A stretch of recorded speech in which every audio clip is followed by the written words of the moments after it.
সম্পর্কটা না হলেই হয়তো ভালো ছিল। সম্পর্ক নাকি দুইটা মানুষকে এক করে দেয়, অথচ আমি দেখলাম সম্পর্ক দুইটা মানুষকে অনেক দূরে ঠেলে দেয়। সম্পর্ক বিশ্বাস কেড়ে নেয়, সম্পর্ক মানুষের মন ভেঙে দেয়।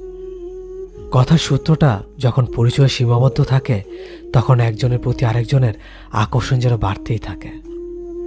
দুজনের দুই দিক থেকে সমান তালে কাছে আসার সমর্থন থাকে। কিন্তু পরিচয়টা যখন সম্পর্কের রূপ নেয়, তখন নিজের প্রথম অনুভূতির বিপরীত প্রতিচ্ছবি বাস্তবে প্রকাশ পায়।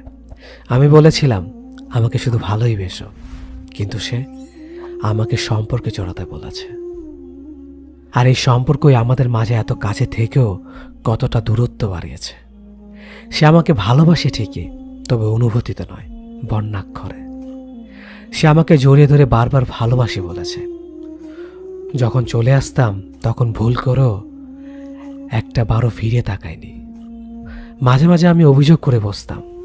আমাকে ফেসবুকের পাসওয়ার্ড দিয়েও বলেছে, অবিশ্বাস করো না আমায়, আমি সত্যি তোমাকে ভালোবাসি।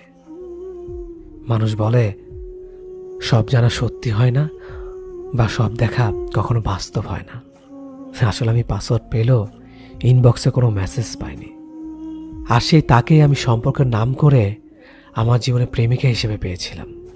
সম্পর্কের আগে সে বিশ্বাসী, সত্য কথা বলা অপরিচিতা ছিল, কিন্তু সম্পর্কের পর স্ববিশ্বাসী মিথ্যাবাদী প্রেমিকা হলো। অনেক বলতাম তাকে ভালো না বাসতে পারো, কিন্তু মিথ্যে কথা বলো না, অথচ সে। হ্যাঁ জানি খুব অভিমান করেছ, তবে আমিও জোর করে অভিমান ভাঙাতে চাইনি। সময় যাচ্ছে, কতদিন বেলা অবেলা কথা হয়নি। প্রহর কাছে অপেক্ষার সময় বাড়ছে, কিন্তু কোনো পাশ থেকে মেসেঞ্জারের টুংটাং শব্দ আসা যাওয়া করেনি। দুপাশের মানুষ হয়তো মোবাইল হাতে বসে অপেক্ষায় কাটাচ্ছে সময়। কখন যদি প্রিয় মানুষটা আমায় মেসেজ করে না পায়, তবে বড্ড অভিমানে কাঁদবে। কিন্তু অভিমান ভেঙে কেউ কাউকে মেসেজ করে না। বারবার মেসেজ চেক করা হচ্ছে, কল রেকর্ড চেক করা হচ্ছে, কিন্তু পাত্তা নেই কোনো পাশেই। ও পাশের মানুষটার কথা তো জানি না, কিন্তু এ পাশের মানুষটা বড্ড ছটফট করছে। যদি সে অভিমান ভেঙে একটু মেসেজ দিত, তো জাপটে পড়ে তাকে মন উজাড় করে গত কয়েকদিনে দমাট কোনো অনুভূতিগুলো তাকে জানাতাম। তার সাথে কথা বলতে না পেরে শ্বাসের গতিরোধ, বুকের মধ্যকার হাহাকার, শূন্যতার নীরব আত্মঘাতী চিৎকার সব জানাতাম তাকে।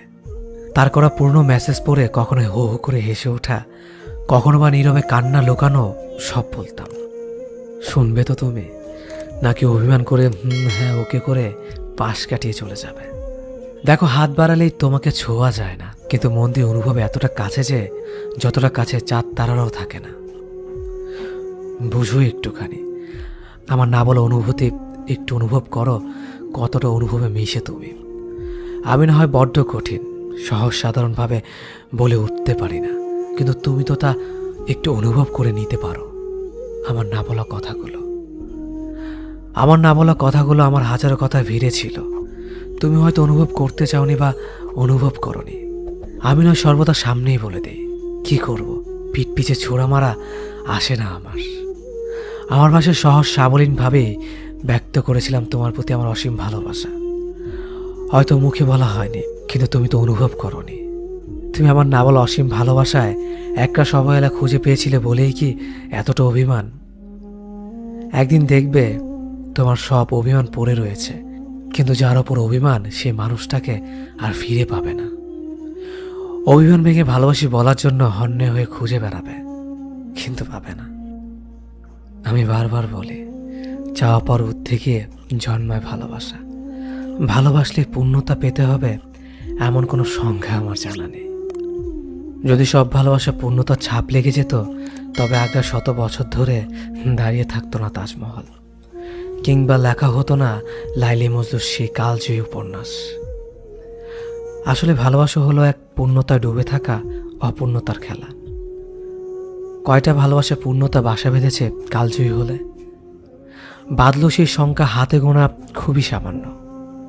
পূর্ণতায় ডুবে থাকে ভালোবাসার আসল সংজ্ঞার প্রকৃত অর্থই হলো অপূর্ণতা। তবে এই ভালোবাসা বুকের বাঁ পাশে বাসা বাঁধে কালজি হয়ে শতাব্দীর পর শতাব্দী ধরে। আজকাল ভালোবাসার রূপ নিয়েছে পূর্ণতার এক মরীচিকায়। কদিনের মোহে আসক্ত হয়ে বিচ্ছেদ হলেই মানুষ নিজের সত্তাকে ঝুলিয়ে আত্মহত্যার দিকে ঝুঁকে পড়ছে। কিন্তু স্বাভাবিক অর্থে এটা খুবই হতাশাজনক। এভাবে পূর্ণতার খেলা চলতে থাকলে কদিনের ব্যবধানে এই ভূখণ্ডে একটা প্রেমিক কিংবা প্রিয়সীর হাত দেখা মিলবে না। শূন্যতার চাদর ঢেকে ভালোবাসা বিদায় নেবে এই দুনিয়া থেকে।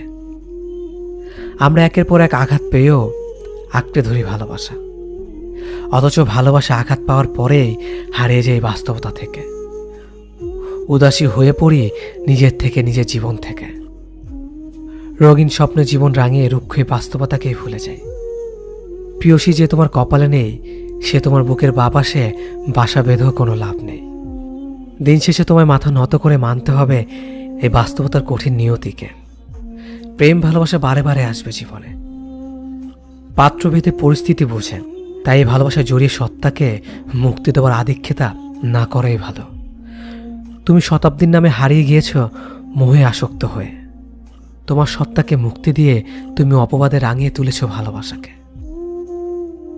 তুমি বলেছিলে আমি বদলে যাচ্ছি, অথচ আমি তখনও বদলাইনি। শুধু তোমার দেখার দৃষ্টি পরিবর্তন হয়েছিল। তোমার চোখে তখন অন্য কারো জন্য ভালো লাগা, তাই আমার পাগলামিগুলোকে তোমার কাছে বেমানান লাগছিল। কিন্তু অপরিবর্তিত আমিটাকেই তুমি ভালোবাসার দাবি করেছিলে একদিন। আমিও বোকার মতো অধিকারবোধ ভেবে তোমার ইচ্ছে মতো নিজের বদল ঘটালাম। তোমার চাওয়ায় নিজেকে সাজালাম, তবুও তোমার মনের মতো হতে পারলাম না। তুমি তীব্র মেজাজে বলে দিলে আমাকে দিয়ে কিচ্ছু হবে না। আসলে সত্যিটা হলো চক্ষু লজ্জায় তুমি বলতে পারোনি, কিন্তু সম্পর্ক থেকে মুক্তির অজুহাত খুঁজেছিলে। অবশেষে তোমার দূরত্বর অবহেলা জানান দিল আমাদের সম্পর্কের বিচ্ছেদ ঘটছে তৃতীয় জনের উপস্থিতিতে। অনেক আগে আমার নামটা তোমার প্রাক্তনের তালিকায় যুক্ত হয়েছে, শুধু ফর্মালিটি করে বলার বাকি তুমি অন্য কারো হতে চাও। আমি বলেছিলাম তোমাকে ছাড়া বাঁচব না, কিন্তু আমি দিব্যি বেঁচে আছি। লোকের কাছে আবার তুমি রটালে তাহলে সব আমার অভিনয় ছিল, না হলে আমি আজও জীবিত কি করে?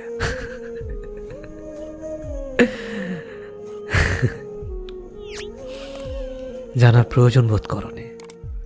আমি শুধু পরিবারের তাগিদে জীবন্ত লাশ হয়ে বেঁচে আছি। আজকাল আমাকে আর ভালো লাগে না, খারাপ লাগা ছুঁতে পারে না। এখন আর ছেলে মানুষই কই না হঠাৎ। এবার সত্যি আমার বদল ঘটেছে বাহ্যিক। সবার মতো আমার মধ্যে ম্যাচুরিটি এসে গেছে। সবার ধারণা সত্যি প্রমাণের জন্য আমি এখনো হাসি, কাজে ডুবে থাকি, কান্নাদের ঠোঁটে ঠাঁই দেই না। আমার একাকিত্ব বিষাদের গল্প কাউকে শুনি আহত করি না। মানিয়ে নেওয়ার যুদ্ধে আমি একজন সৈনিক। তোমার বুকে যখন রোজ রাতে পরম সুখে কেউ আশ্রয় খুঁজে, আমার বুকে তখন বেঁচে থাকার দাবির তুমুল মিছিল চলে। সারা ঘরমোর ছুঁয়ে যায় অতীত নামক বারুদের গন্ধে। অশ্রুরা ফায়ার সার্ভিসের মতো প্রবল চেষ্টা চালায় নেভাতে বুকের ভেতর লেলিয়ান আগুন। সূর্য ওঠার সাথে সাথে তারা সফল হয়। কেউ তখন আদরের চিহ্ন লুকাতে স্নানে ব্যস্ত হয়, আর আমি চোখ ফোলা কমাতে। সকালে দরজা খুলে বলে দেই, হ্যাঁ আমি নিয়ম মাফিক জীবনে ভীষণ রকম ভালো আছি। কি দরকার কাউকে জানানোর? তুমি চলে যাওয়ার পর সত্যি আমি কেমন আছি। তোমার ফেলে যাওয়া স্মৃতির সাথে সংসার করি। কি খুঁজছেন? ভালোবাসা? তাহলে জেনে রাখুন, আজকাল ভালোবাসাও ওয়াইফাইয়ের মতো হয়ে গেছে। যতক্ষণ পাশে থাকবেন ততক্ষণ কানেক্টেড, দূরে গেলেই সার্চিং ফর নিউ ডিভাইস। কাউকে যদি কখনো ভালোবাসতে হয় তাহলে এতটা ভালোবাসুন যে যদি সে কোনোদিন সত্যিকারের ভালোবাসা খোঁজে তাহলে যাতে আপনার কথাই মনে পড়ে। হ্যাঁ, আমরা ভুল করি, প্রতিনিয়ত ভুল করি, কারণ চোখের পানিগুলো আমরা ভুল মানুষের জন্যই ফেলি। কেউ তোমার জীবন থেকে চলে যেতে চাইলে তাকে যেতে দাও। যে ভালোবাসে তাকে ফিরিয়ে আনার জন্য মানিয়ে নিতে হয় না। মন থেকে একটাবার ক্ষমা চেয়ে দেখো, আল্লাহ মুখ ফিরিয়ে রাখে না। আর সে মুখ না ফিরালে বুঝে নিও তার মনে তো শুধুই স্বার্থ। সে ভালোবাসা বোঝে না। ক্ষমা 1000 বার করো, আর যাই করো বিশ্বাস একবার করো। তোমার দুর্বলতার কথা শুধু তাকেই বলো যে তোমার খারাপ সময়ও তোমাকে দূরে ঠেলে দেবে না। নয়তো মোবাইল হোক বা মানুষ, কোনো কাজ না থাকলে সবাই গেম খেলতে শুরু করে। একটা সময় কেউ একজন অনেক সুন্দর কথা বলেছিল, জীবন ছোট নয়, মানুষ বেঁচে থাকা শিখতেই অনেক দেরি করে দেয়। আর জীবনে যখন চলতে শুরু করে তখনই ফেরার সময় হয়ে যায়। তোমার কি মনে হয়, তোমার কথা মনে পড়ে না? আরে পাগল, দুঃস্বপ্ন দেখে জেগে ওঠা মানুষগুলো কি স্বপ্ন ভুলে বলো? না তোমার থেকে দূরে যেতে চেয়েছিলাম, না তোমার কাছে থাকতে চেয়েছিলাম। শুধু এতটুকুই বুঝে গিয়েছিল, তুই আমার ভুল ছিলে আর আমি তোর ভুল ছিলাম। একদিন আল্লাহকে অনেক অভিযোগ জানালাম, বললাম আমার জীবনে একটা মানুষ এসেছিল আর আমাকে হাজারটা মিথ্যা ওয়াদা করে একদিন মন ভেঙে চলে গেল। আল্লাহ আমাকে হেসে বলল, তোর মন তো একজন ভেঙেছে, আর আমার মন মানুষ প্রতি মুহূর্তে ভাঙে। সব স্বপ্ন পূরণ হয়ে গেলে তো মানুষের সব স্বপ্নই পূরণ হয়ে যাবে। কিছু অপূর্ণ স্বপ্ন আছে বলেই তো মানুষ এখনো বাঁচার স্বপ্ন দেখে।